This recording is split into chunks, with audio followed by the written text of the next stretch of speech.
Assalamualaikum warahmatullahi wabarakatuh. Innal hamdalillah nahmaduhu wa nasta'inuhu wa nastaghfiruh wa na'udzu billahi min shururi anfusina wa min sayyiati a'malina. May yahdihillahu fala mudilla lahu wa may yudlil fala hadiyalah.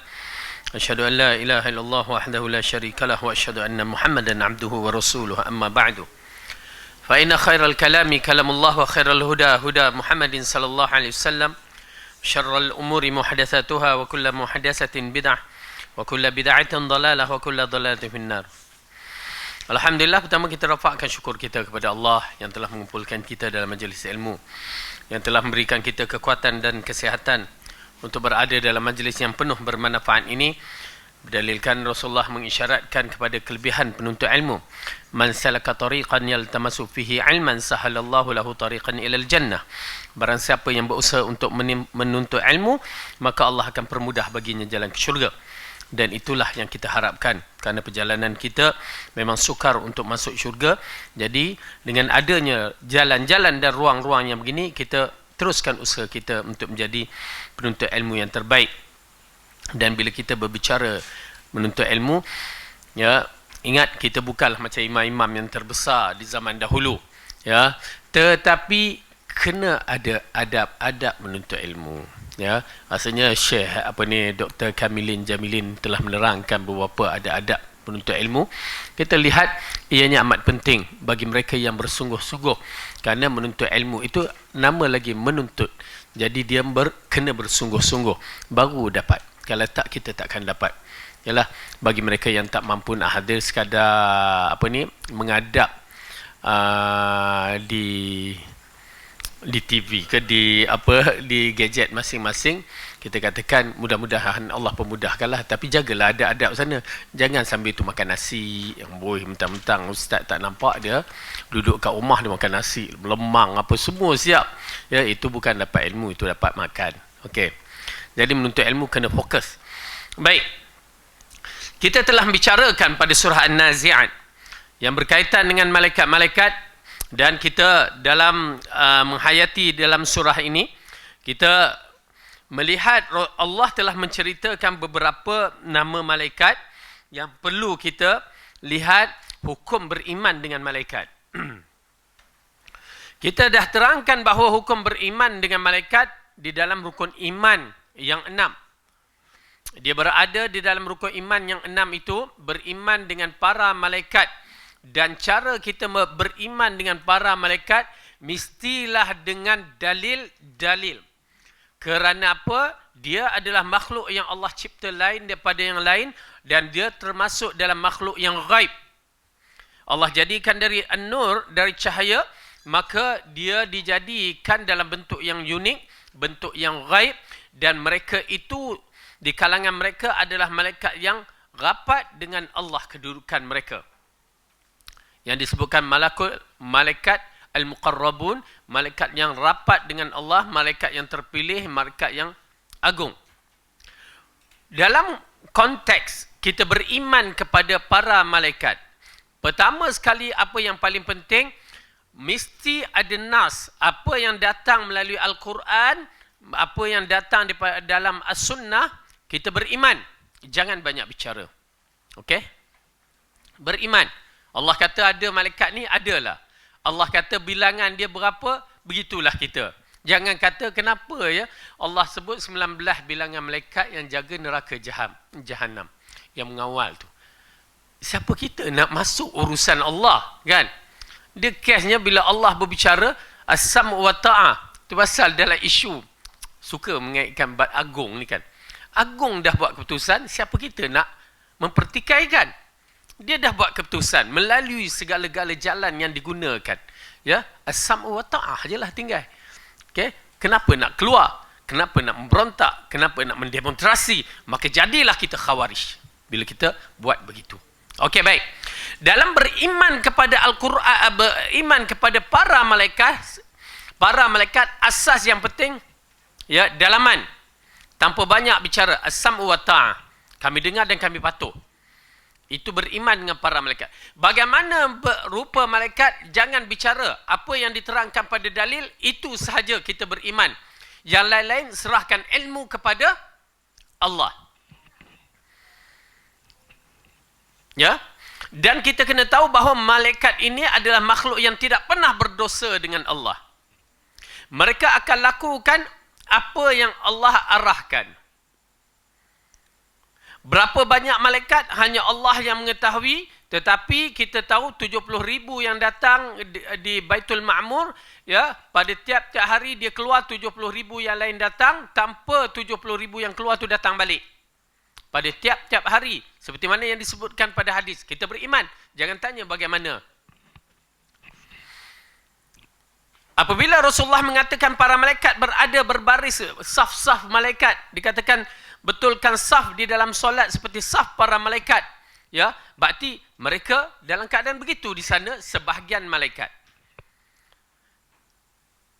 Jadi oleh kerana itu, tuan-tuan dan puan-puan, beriman kepada para malaikat ialah beriman seperti mana yang sabit di dalam hadis dan Al-Quran. Hadis-hadis sahih dan Al-Quran itu di antara perkara yang penting.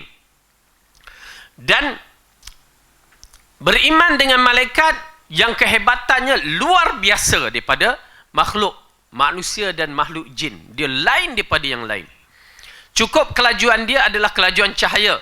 Allah jadikan mereka dari cahaya dan kelajuannya adalah kelajuan cahaya. Kita belajar masalah tentang fizik, maka kita tahu bagaimana kelajuan cahaya. Laju. Dan kita tahu mendapat khabar melalui hadis dan Al-Quran, ya, kedudukan malaikat ini ada yang besar sebesar-besarnya. Dan kita dah tengok dalam surah Fatir, malaikat mempunyai sayap 2, 3, 4 dan lebih daripada itu pun ada. Dan Jibril yang disebutkan oleh Rasulullah mempunyai 600 sayap. Okay, kita beriman macam itu kedudukannya. Kita beriman malaikat yang datang pada rahim ibu, ya, yang pada hari yang ke-120, apabila roh nak dimasukkan, ditetapkan 4 perkara. Kita beriman. Kita beriman malaikat yang datang di waktu tahajud di tengah malam meletakkan mulut dia kepada mulut pembaca Al-Quran. Kita beriman. Raqibun Atid, kita beriman. Jibril, Mikail, kita beriman. Malaikat maut, kita beriman. Sebelum datang malaikat maut, datang malaikat-malaikat, kita beriman. Itu je konsep kita. Baru iman kepada malaikat tu menjadi. Dan kita tahu Raqibun Atid yang menulis kebaikan dan keburukan kita ada di kiri kanan kita. Dan kita tahu malaikat yang ada di samping kita jika seorang tu tidur dengan berwuduk. Semua itu Allah telah terangkan dan Rasul telah terangkan. Dan jangan lebih daripada itu. Dan kita tak mampu untuk melihat malaikat. Datang seorang dia buatnya kononnya ada malaikat yang terbang, dia tangkap gambar, cerita kartun. Tuan-tuan dan puan-puan, simple je. Benda yang tak boleh tengok, ya, termasuk dalam persoalan gaib, maka kalau dikeluar, awal-awal kita katakan cerita kartun. Jangan excited sangat nak share benda-benda yang begitu. Apabila seorang hamba Allah tu dia kata, "Ustaz, dengar Ustaz, dekat kawasan kubur, bunyi orang mengilai, menjerit. Kena azab kubur." Sedangkan Rasulullah kata, kalaulah anak Adam ni mendengar, berarti anak Adam tak mampu untuk mendengar, ya, jeritan ahli kubur, tak mampu. Dua makhluk ini tak mampu. Manusia dan jin tak mendengar apa yang dijeritkan oleh ahli kubur. Kita tak mampu mendengar. Tiba-tiba ramai yang dengar. Ustaz, macam mana pandangan Ustaz? La ilaha illallah. Yalah, orang tak faham kan.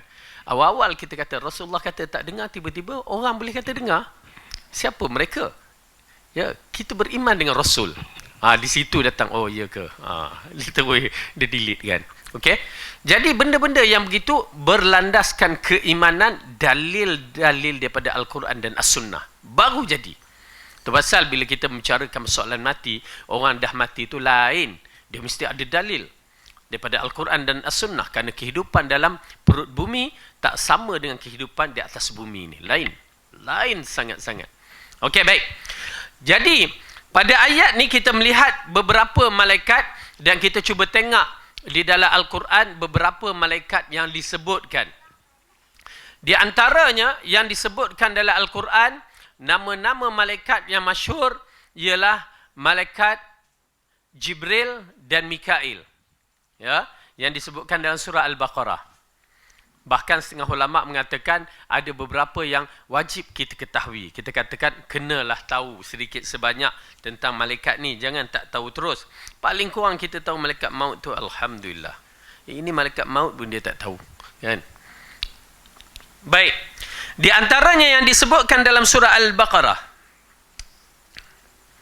dalam ayat yang kita teruskan sebut dua malaikat yang mereka orang kafir Quraisy tak suka tu. Ayat ke-98 surah Baqarah.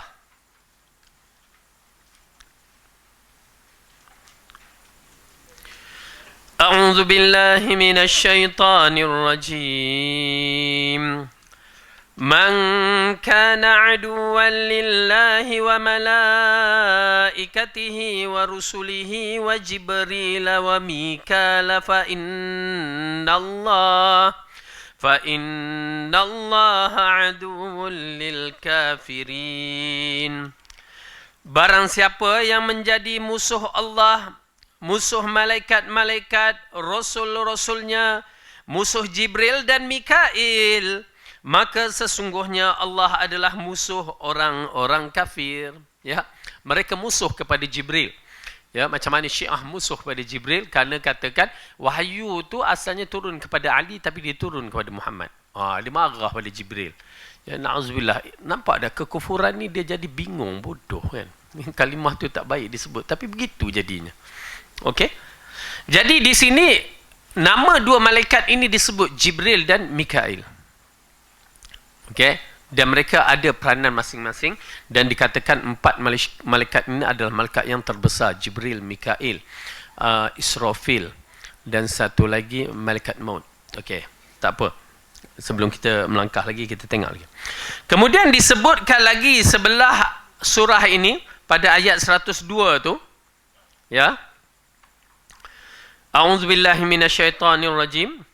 واتبعوا ما تتلو الشياطين على ملك سليمان وما كفر سليمان ولكن الشياطين كفروا يعلمون الناس السحر وما أنزل على الملكين ببابل هاروت وماروت وما يعلمان من أحد حتى يقولا إنما نحن فتنة فلا تكفر. Dan mereka mengikuti apa, yakni kitab-kitab sihir yang dibaca oleh syaitan-syaitan pada masa kerajaan Sulaiman. Dan mereka mengatakan bahawa Sulaiman itu mengerjakan sihir. Padahal Sulaiman tidak kafir, tidak mengerjakan sihir. Hanya syaitan-syaitan itulah yang kafir mengerjakan sihir. Mereka mengajarkan sihir kepada manusia dan apa yang diturunkan kepada dua orang malaikat di negeri Babil, iaitu Harut dan Marut. Sedangkan keduanya tidak mengajarkan sesuatu kepada seorang pun sebelumnya. Melainkan dia mengatakan sesungguhnya kami hanya cubaan bagimu. Sebab itu janganlah kamu kafir. Okey. Jadi dalam ayat ni disebutkan dua malaikat, Harut dan Marut. Okey. Bila kita sebut Harut dan Marut, berhati-hati. Ya, kerana dalam cerita Harut dan Marut banyak Israeliat punya cerita. Jadi kita banyak tawakuf dalam bab ini. Tetapi dua malaikat ini Allah nampakkan. Ya, kalau kita nak, maksudnya dinampakkan, ya, itu khas Allah akan khabarkan, terutama macam Rasulullah, malaikat yang muncul, ya, Jibril muncul dalam bentuk Dihya Al-Kalbi. Okey. Cuma dalam bab ini satu lagi, masyarakat kita berhati-hati jangan dijadikan Al-Quran sebagai tempat istihza. Dia nak cerita Harut dan Marut tu kan, dia mula menjadikan Karut Marut kan. Jangan, kalau niat begitu berdosa. Ya, memanglah kalimah tu disebut dalam bahasa kita Karut Marut kan. Tetapi jika dia dikaitkan dengan nama dua malaikat, kerana ia adalah nama malaikat dan disebut dalam Al-Quran, jangan dipermainkan. Okey? Jadi ini di antara dua malaikat yang disebutkan lagi, disebutkan oleh Allah. Kemudian kita melihat di antara sebutan Allah tentang malaikat-malaikat ini, ya, dalam surah Ali Imran Ayat yang ke-124.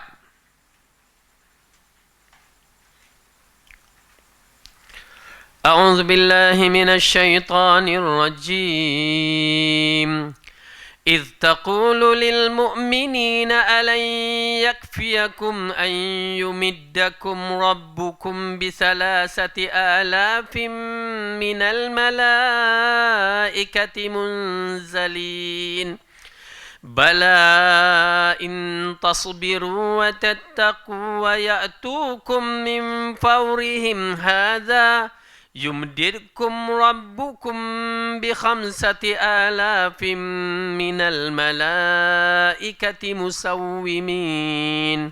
Okay, tengok ya.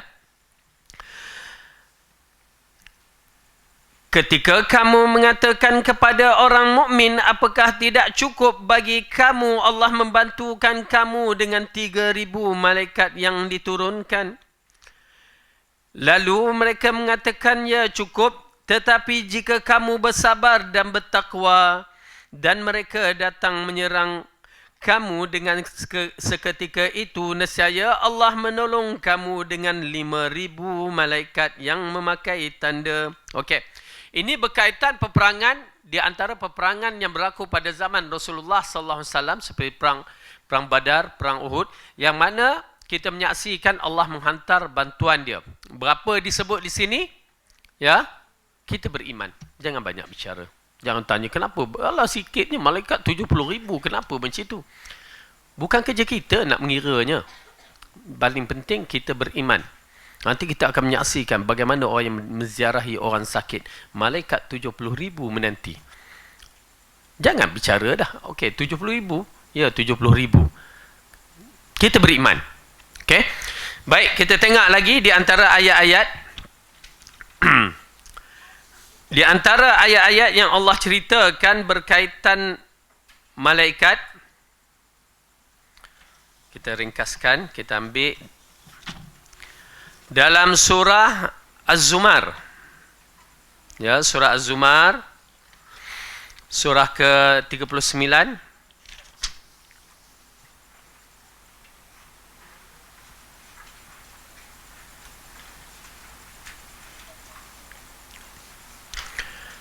Ayat yang ke-71 kita boleh ambil.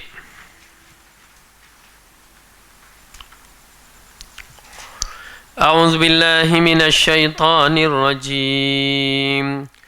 Wasiqal ladzina kafaru ila jahannam zumara hatta idza ja'uha futihat abwabuha وقال لهم خزنتها ألم يأتكم رسل منكم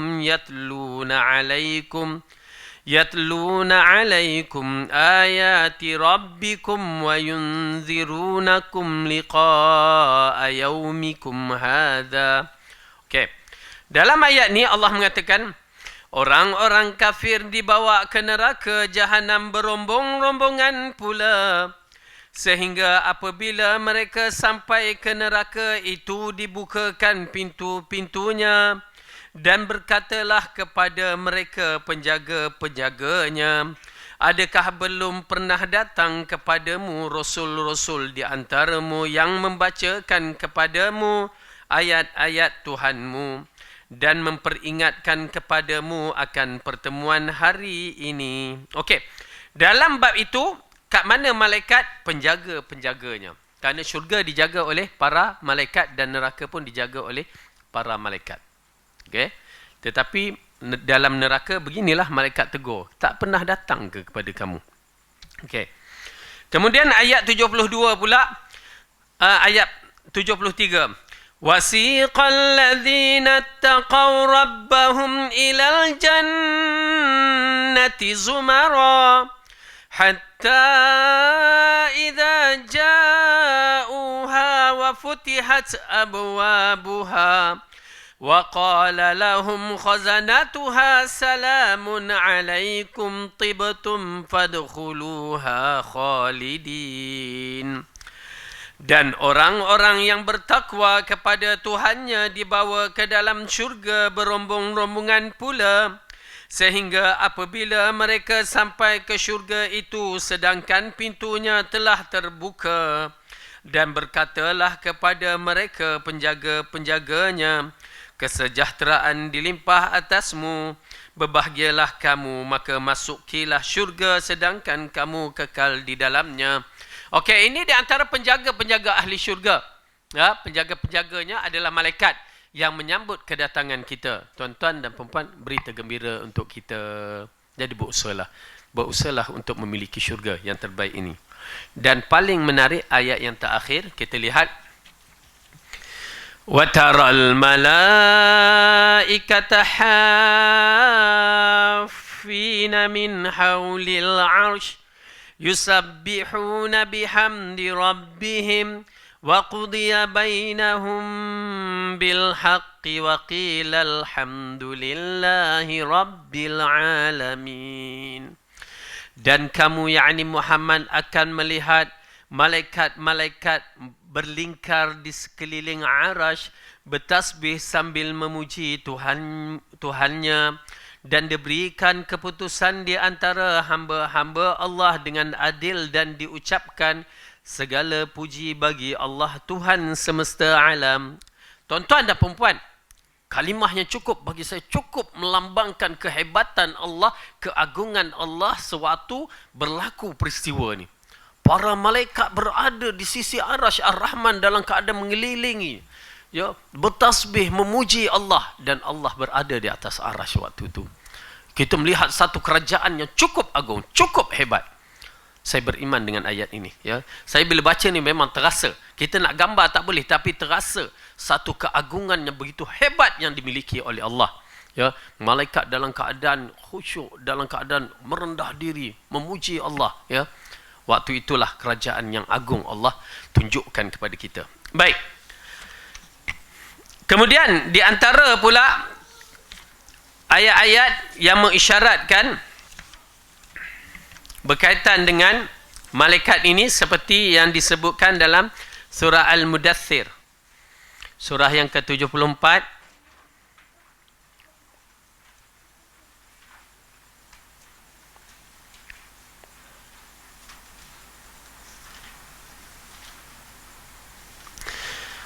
Muka surat 576. Okey. Ayat yang ke-26 kita mulakan. A'udzu billahi minasyaitonir rajim. Sa'uslihi saqar wa ma adraka ma saqar. La tubqi wa la tadhar. Lawahatul lil bashar. 'Alaiha 19. وما جعلنا أصحاب النار إلا ملائكة وما جعلنا عدتهم إلا فتنة للذين كفروا ليستيقن الذين أوتوا الكتاب ويزداد الذين آمنوا إيمانا ولا يرتاب الذين أوتوا الكتاب والمؤمنون وليقول الذين في قلوبهم مرض والكافرون ماذا أراد الله بهذا مثلا كذلك يضل الله من يشاء ويهدي من يشاء وما يعلم جنود ربك إلا هو وما هي إلا ذكرى للبشر. Aku akan masuknya ke dalam neraka Saqar. Tahukah kamu apa neraka Saqar itu? Saqar itu tidak meninggalkan dan tidak membiarkan. Neraka Saqar adalah pembakar kulit manusia. Di atasnya ada 19 malaikat yang menjaga. Tuan-tuan dan perempuan, ya, agak menarik, ya. 19. Kenapa tak 20? Kalau kita nak bercakap, kenapa tak 20? Orang kita nak genapkan round finger macam tu. Kenapa tak 20? Itu kaedah kita. Kaedah kita bila 19, cukup kita beriman. Itu pasal bila nama Allah 99, ada pula yang na'udzubillah, ya, kalau kita sebut pula tak baik. Tapi itulah perangai dia tu, nak cari yang ke 100. 99 tu cukup lah. Jangan nak cari yang satu. Allah tak sebut. Dia duk sibuk. Ada golongan ni, dia sibuk dengan satu tu. Sedangkan Allah suruh 99 tu kita beriman dan beramal. Kalau nak masuk syurga, dia sibuk dengan satu tu. Lepas tu tak jumpa. Lepas tu gila. Senang cerita. Jadi dalam ayat Al-Quran, bila Allah kata 19, jangan banyak bicara. Nampak tak? Al-Quran itu je kaedah. Kami beriman as-samu wa ta'ah. Allah punya cipta. Dia punya hal lah. Dia nak buat apa saja. Fa'alu lima yurid. Dia buat apa yang dia nak. Itu kita kena beriman. Kaedah beriman dengan Allah begitu. Bila kita tak percaya kepada Allah, kita mempertikai, maka berhati-hati. Bila kita mempertikaikan perbuatan Allah, ya, kita takut terjebak dalam kekufuran. Ini disebabkan diturunkan kepada golongan kafir Quraisy yang mana mempertikaikan. Kenapa 19? Kelakar pula. Na'udzubillah min syarr. Okey, Allah ceritakan di sini. Okey. Dan tiadalah kami jadi penjaga neraka itu melainkan dari malaikat. Okey.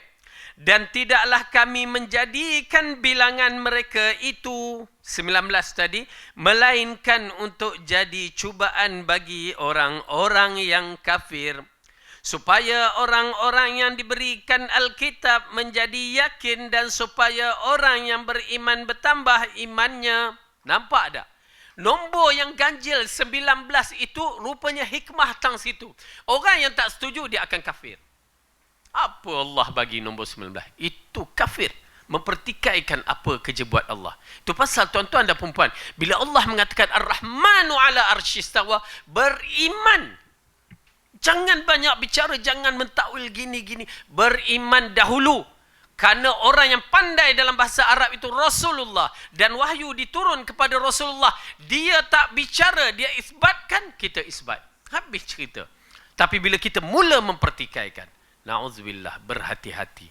Ya, kita akan tergoncang. Iman kita akan bermasalah. Jadi kaedah ini amat penting bagi kita. Bila Allah kata 19, 19. Bila Allah kata malaikat ada sayap, ada sayap. Bila Allah kata begini, begini, begini. Apa juga yang berkaitan dengan urusan Allah, kita letakkan iman dahulu. Beriman dan kita cuba mengikut rentak iman para sahabat Rasulullah dan para sahabat. Maka di situ kita akan selamat. Iman kita, konsep beriman kepada rukun iman 6 perkara itu akan selamat. Kalau tak, kita mula memberi idea, mempertikaikan, berat akan menjadi, na'udzubillah, kita takut akan jadi kufur. Itu yang paling takut. Okey, Allah katakan lagi, supaya orang-orang yang diberikan Alkitab menjadi yakin dan supaya orang yang beriman bertambah imannya. Dan supaya orang yang diberi Alkitab dan orang mukmin itu tidak ragu-ragu. Dan supaya orang yang di dalam hatinya ada penyakit dan orang-orang yang kafir mengatakan, apakah yang dikehendaki oleh Allah dengan bilangan ini sebagai satu perumpamaan.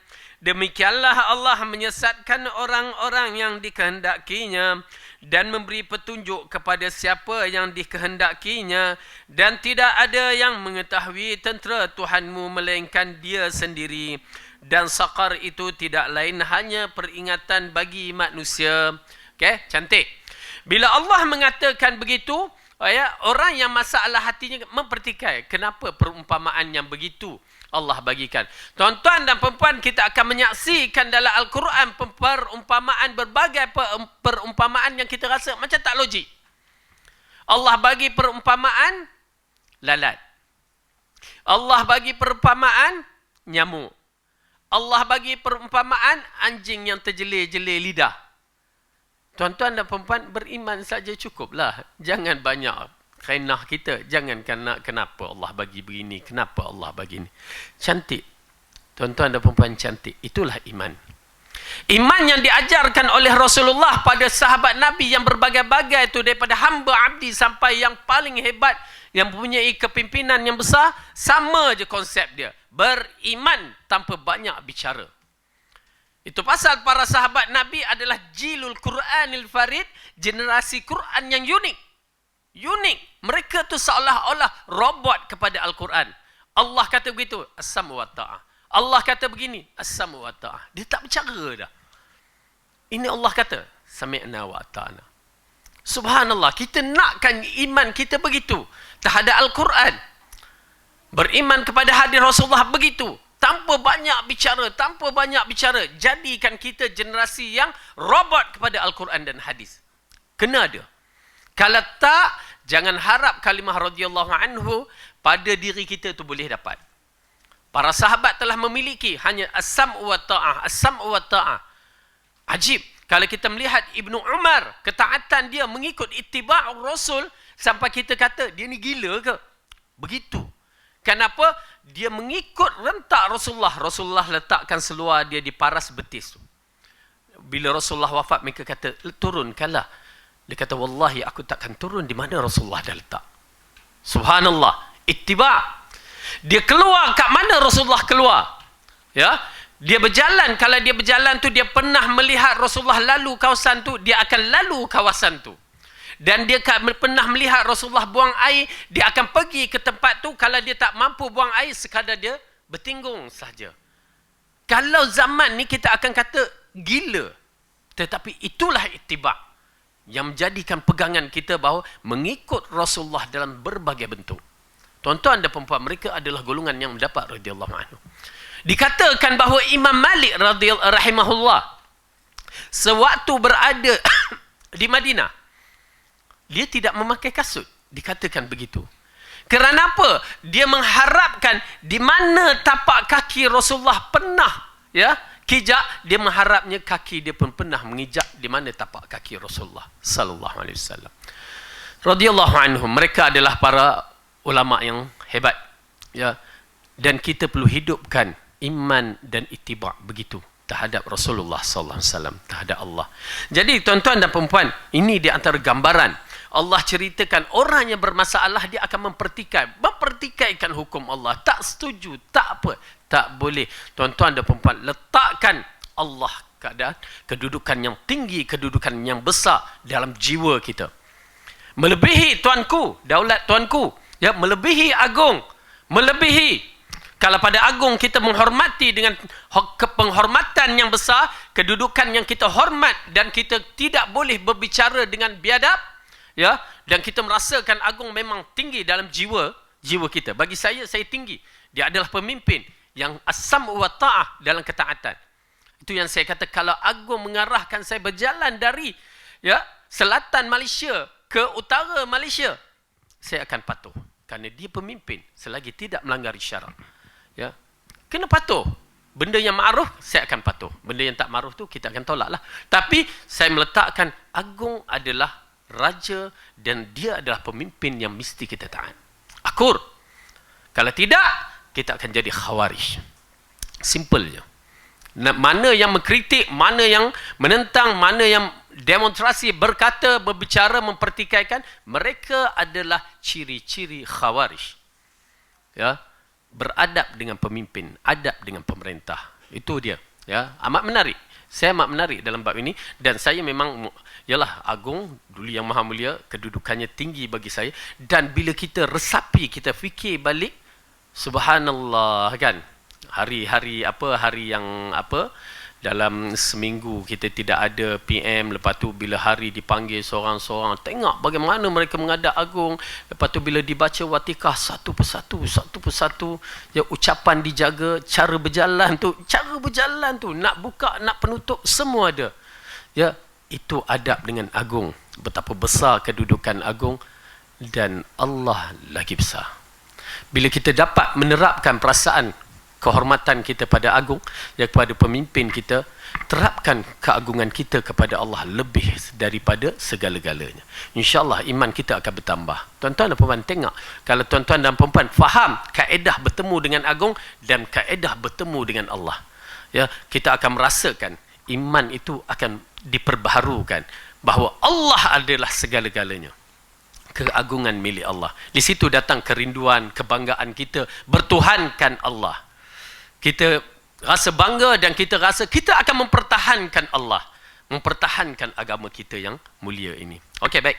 Jadi ini di antara ayat yang menarik dalam surah Al-Mudassir yang mempertikaikan manusia, yang mempertikaikan apa yang Allah tetap. Jangan, tuan-tuan dan puan-puan dah belajar ni, kaedah ahli sunnah semuanya, jangan mempertikaikan. Terutamanya ayat-ayat Al-Quran, kita isbatkan dulu, beriman dahulu.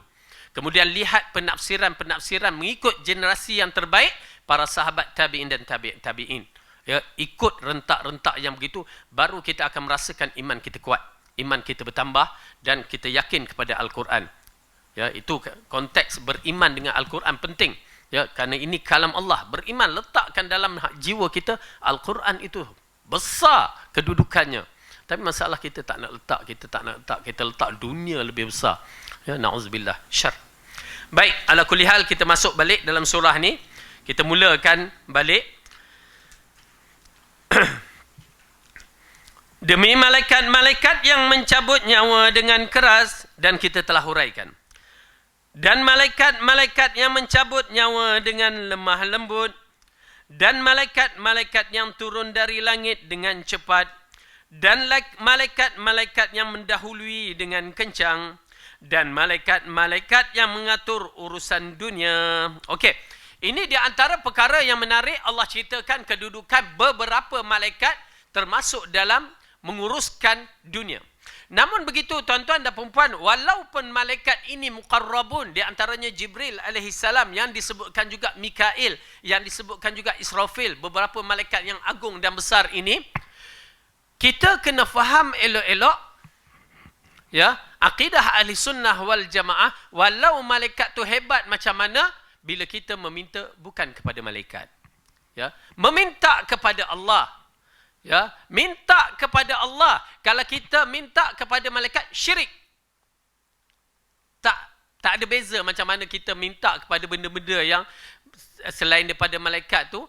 Jika kita minta malaikat, benda tu, perkara tu adalah syirik. Hanya minta kepada Allah. Ya, hanya minta. Jangan kita tengok, oh, malaikat datang waktu perang kan, membantu apa semua. Ya malaikat, tolonglah aku. Syirik. Tak boleh. Minta kepada Allah. Allah maha berkuasa dan perkasa. Dia tak memerlukan malaikat walaupun satu malaikat. Dia akan bantu. Itu akidah. Kita meminta pertolongan kepada Allah kerana malaikat tak ada apa-apa di sisi Allah.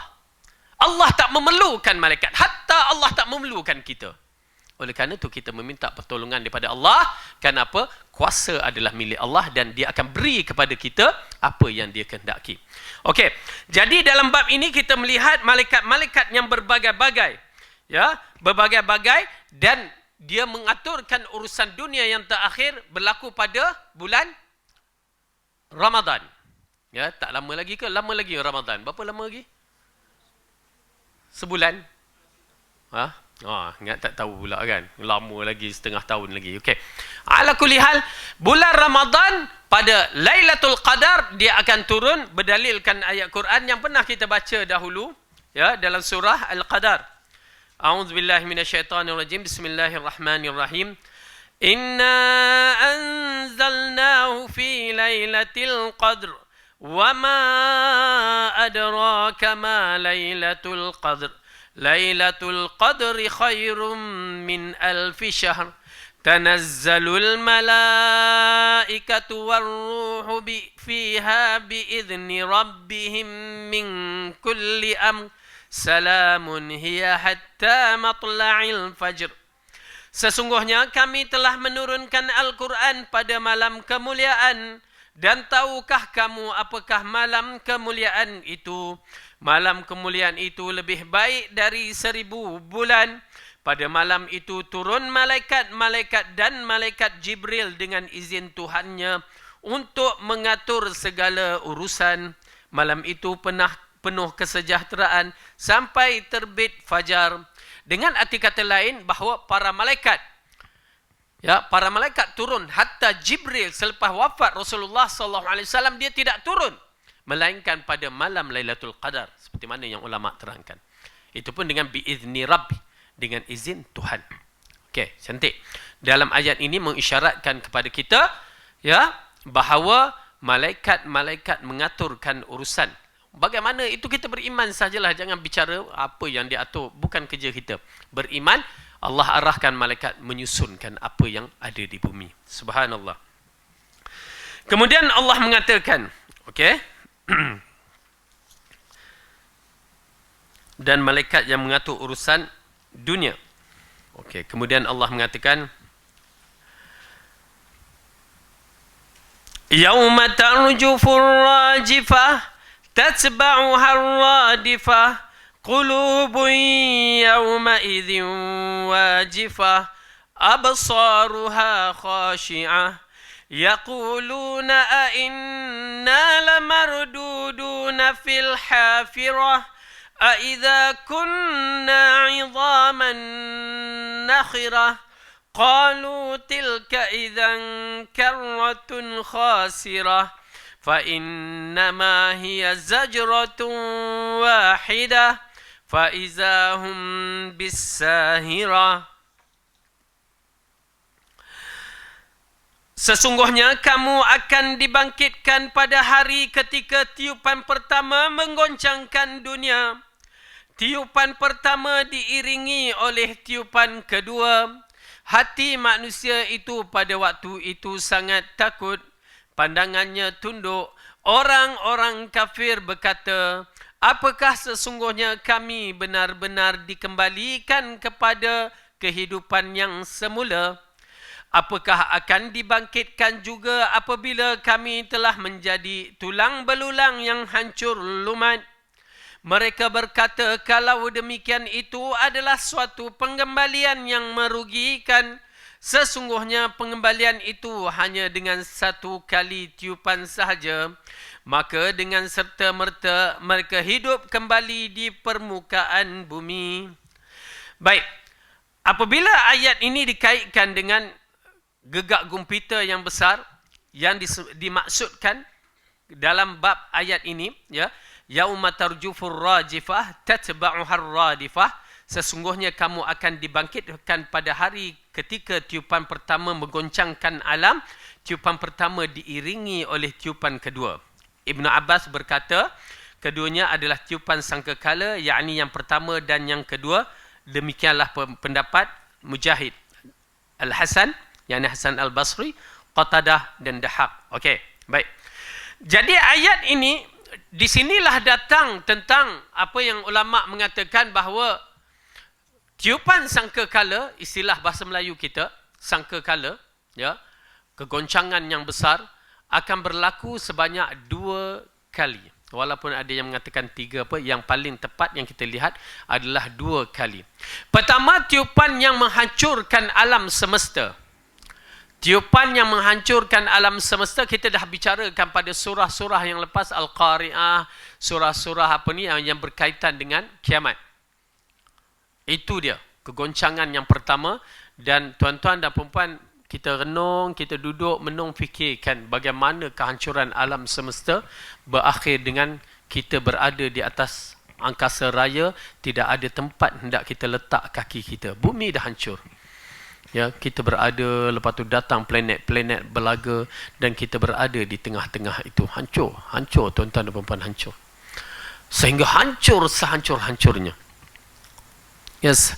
Malaikat Israfil yang telah meletakkan muncungnya pada tiupan sangkakala. Bagaimana saya beriman? Saya tak nak bicara panjang benda ni, kerana persoalan itu di sisi Allah, ya, di sisi Rasulullah. Rasulullah tak bicara, kita tak bicara, tapi digambarkan bahawa Israfil sudah meletakkan muncung dia tu pada alat yang ditiup, untuk ditiup. Dan mata dia sentiasa memerhatikan, dalam hadis itu mengatakan memerhatikan pada Arash Ar-Rahman tanpa berkedip-kedip. Kan? Kerana apa? Ditakuti bila Allah mengarahkan, mata dia terkedip. Kan? Ya, terkedip, dah tak nampak. Tak nampak arahan. Oleh kerana itu dia memerhatikan ke arah Arash Ar-Rahman, menunggu arahan daripada Allah Subhanahu Wa Taala. Bila Allah kata tiup, maka dia tiup. Bagaimana dia tiup? Wallahu a'lam, saya beriman. Kita beriman. Okey? Jadi kegoncangan yang besar, dan ianya akan berlaku di bawah 7 petala langit ni. Ya, kegoncangan ini berlaku di bawah 7 petala langit. Subhanallah. Dan kesannya besar, memang besar. Ala kulli hal, agak menarik dalam kejadian. Tuan-tuan dan perempuan, kita ni dipisah di alam mahsyar sana ataupun alam akhirat hanya 7 petala langit ni. Habis 7 petala langit ni, kita akan berada di sana. Bagaimana? Wallahu alam. Saya beriman. Okey. Menarik sekali. Okey, pada ayat yang ini menceritakan dari Mujahid berkata, adapun tiupan yang pertama dimaksudkan sesungguhnya kamu akan dibangkitkan pada ketika tiupan pertama menggoncangkan alam adalah seperti pada hari bumi dan gunung ganang kegoncangan. Adapun tiupan kedua itu yang berikutnya seperti mana firman Allah wa humilatil ardu wal jibalu fadukkata dakkatan wahidah, dan diangkatkan bumi gunung ganang lalu dibenturkan kedua-dua sekali. Ala kulli hal, nak menceritakan kejadian kiamat yang begitu menggerunkan. Doa minta lindung kepada Allah berlakunya kiamat ke atas diri kita. Kenapa? Kiamat berlaku di atas diri kepada orang yang paling jahat di muka bumi. Kalau kita kena, berarti kita di kalangan hamba yang paling jahat di muka bumi. Na'udzubillah min zalik. Ya, peristiwa itu akan berlaku mengikut keadaan yang telah ditetapkan oleh Allah Subhanahu Wa Taala. Sehingga pada hari manusia, orang yang beriman dimatikan serentak. Kita akan dimatikan serentak. Ya, tapi sekarang tak tahu lagi, belum kiamat, tak dimatikanlah. Ikut yang dijanjikan. Tetapi pada hari yang dijanjikan, ya, yang dikatakan keluarnya angin sejuk, maka orang yang beriman akan mati. Mudah-mudahan kita termasuk. Kalau kita hidup zaman tu, kita termasuk. Amin. Ya, kerana kita takut bila tidak termasuk, berarti itu adalah grup yang paling jahat di muka bumi, paling na'udzubillah min dzalik. Okey. Jadi kita akan dimatikan dahulu. Walaupun iman tu ada sebesar zarrah, sebesar nukleus atom tu, maka dia akan dimatikan. Ya, tuan-tuan dan perempuan, itulah kehidupan dunia kita. Berapa lama kita nak hidup? Ya, berapa lama? Itulah kehidupan, berakhir dengan peristiwa yang begitu. Kemudian barulah acara kehancuran orang kafir. Baik, kita lihat. Allah berfirman lagi, qulubun yawma idzin wajifah. Hati manusia pada waktu itu sangat takut. Ibnu Abbas berkata, lafaz wajifah artinya khaifah, yakni takut. Firman Allah, absaruha khasyiah, pandangan yang tunduk, yakni pandangan para pemiliknya, pandangan mereka tertunduk hina kerana kengerian yang mereka saksikan. Okey, ini berkaitan dengan kehidupan di mahsyar yang Allah ayat ini dikait-kaitkan antara satu sama lain. Kehidupan kita berakhir di dunia, kemudian dibawa ke mahsyar. Kita akan dihidupkan dengan tulang yang dinamakan tulang sulbi. Okay, tulang sulbi tu. Tak payah rasalah punggung masing-masing tu kan. Ada ke tulang aku? Dah ada dah. Kita je yang tak tahu. Dan Allah akan bangkitkan dalam peristiwa mahsyar nanti. Ya, sebelum kita berkumpul di mahsyar. Mahsyar ni adalah padang. Satu padang yang mana berwarna putih. Di dalam riwayat yang lain mengatakan berwarna keperak-perakan. Silver. Okay. Dan tidak ada pokok ataupun bukit ataupun lembah. Tak ada. Dia sekata sahaja. Kalau ada bukit, dia menjadi satu tanda. Orang akan, tu tanda bukit. Maka mereka boleh pusing-pusing. Tapi tak ada. Oleh kerana tu, manusia berkumpul tau. Takut. Nak ke sana takut. Sana takut. Pada hari itu. Ya, pada mahsyar. Okey, sebelum itu, sebelum dijadikan kita, maka Allah jadikan kita daripada tulang sulbi ini, berlakulah sebelum berlaku tiupan sangkakala, Allah turunkan air hujan, ya, yang dikatakan hujan gerimis. Maka hujan gerimis inilah yang menghidupkan kita. Berlaku tiupan sangkakala yang kedua yang begitu lembut, akhirnya kita bangun. Ya, kita dibangunkan, semua para nabi dan umat-umatnya dibangun. Okey. Kemudian berlakulah satu teriakan yang kuat, satu tempikan yang kuat. Yang mana pengsan-pengsan, yang mana tak pengsan, itu di antara Allah berikan kelebihan. Hatta kita melihat Rasulullah sallallahu alaihi wasallam pun mengatakan dia pun pengsan. Lalu dia tersedar, lalu didapati Musa berdiri gagah di bawah Arasy Ar-Rahman. Dia mengatakan, aku tidak tahu bahawa adakah Musa di kalangan orang yang terlepas dari pengsan disebabkan tepikan itu ataupun dia bangun dulu. Okey. Nak menceritakan bahawa ada orang-orang yang terselamat dalam siri tempikan tu. Berarti kalau orang tu terselamat, dia di kalangan orang yang istimewa juga. Di antara orang yang terselamat yang disebutkan dalam hadis ialah orang yang mati syahid. Ya, mereka, kelebihan mereka pada hari jeritan itu mereka terselamat. Mereka tak ada rasa apa-apa. Okey? Baik. Lalu kita dibangkitkan seperti mana dimulakan kejadian kita, maka kita dibangkitkan dengan bentuk Nabi Adam AS setinggi 60 hasta.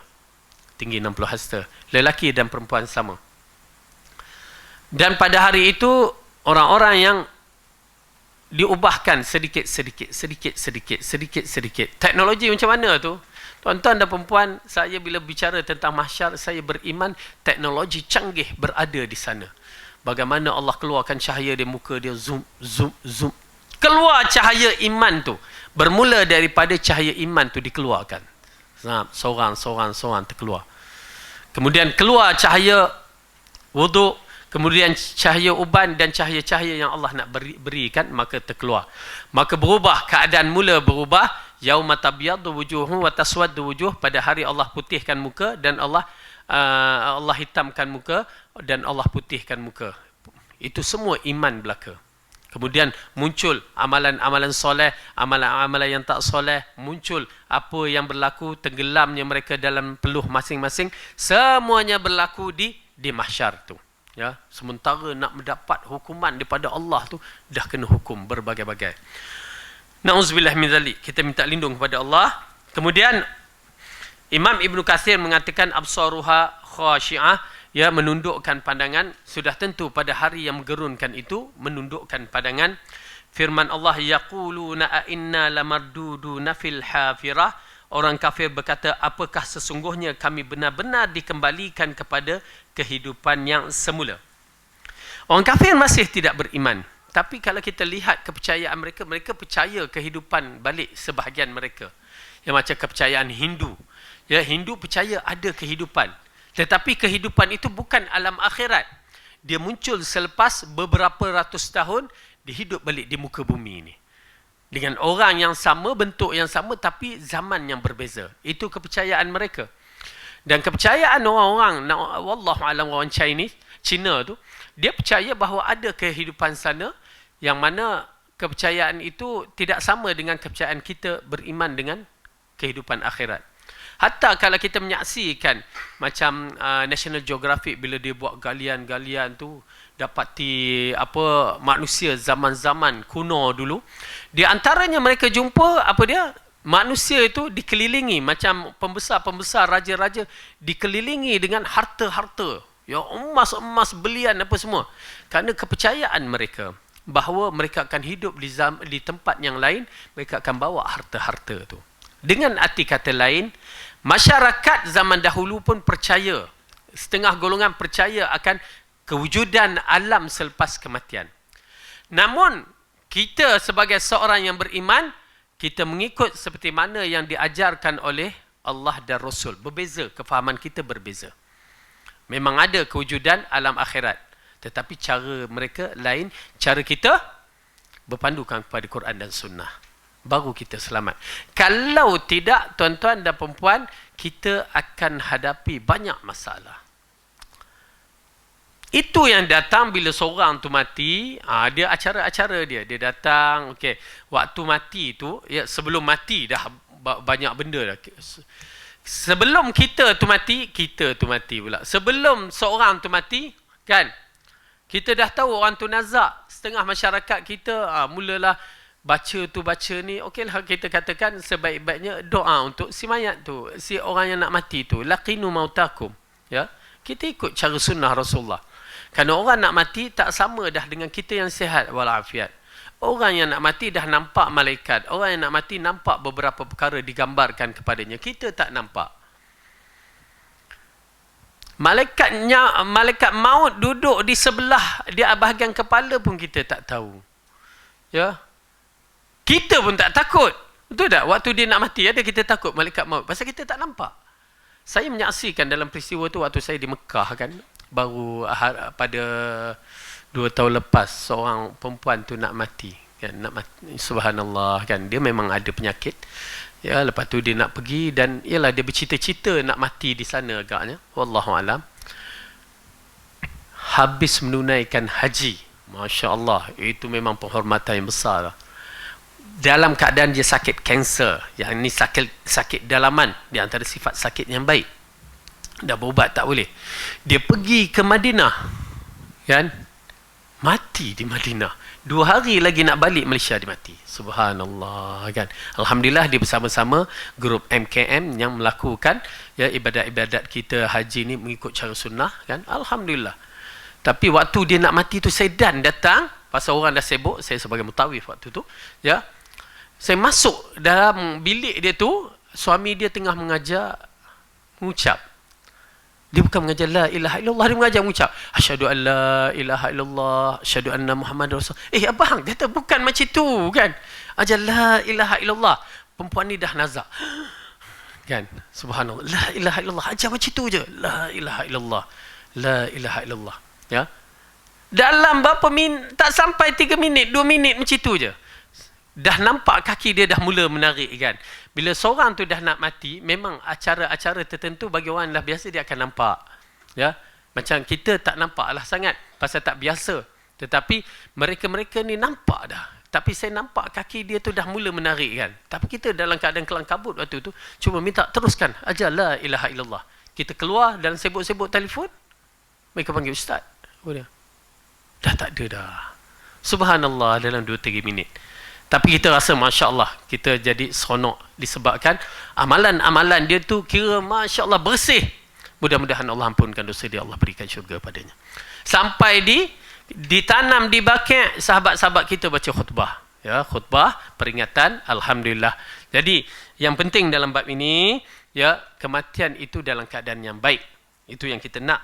Jadi apabila kita melihat dalam keadaan yang begini, ayat-ayat Al-Quran menceritakan waktu yang menggerunkan. Okey, orang yang mati ni, begitu keadaannya.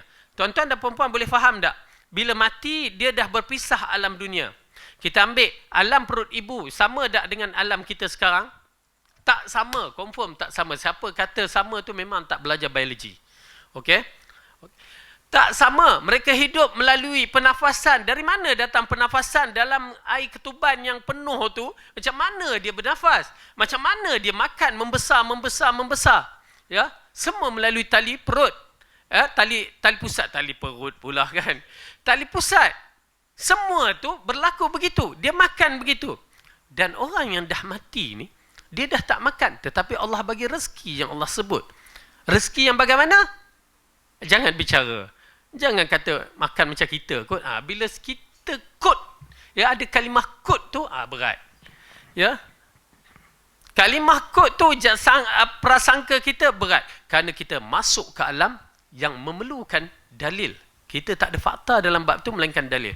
Itu yang jadi masyarakat kita, ya, datang malaikat munkar dan nakir tak datang lagi kalau kita tak tinggalkan kubur. Maka sebelum 7 langkah tu, mereka siapkan satu tempat, Tok Imam nak duduk, nak baca Quran selama 40 hari. Pasal mereka ingat munkar nakir tu macam kita. Malaikat dalam kubur tu macam kita. Sedangkan pada hari Rasulullah mengatakan kepada para sahabat, ya, doakan sahabat, istaghfiru li akhikum. Minta Allah ampunkan saudara kamu dan sahabat. Kerana apa? Sekarang tengah disoal. Rasulullah ada lagi di atas kubur, malaikat dah datang. Baru je kebumikan. Baru sahaja kebumikan.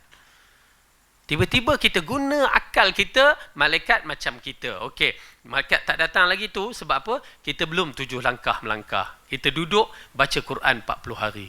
Tuan-tuan dan perempuan, jangan jadikan kebodohan kita begitu. Alam ghaib memerlukan dalil, memerlukan fakta. Dan fakta mesti hadis-hadis yang sahih.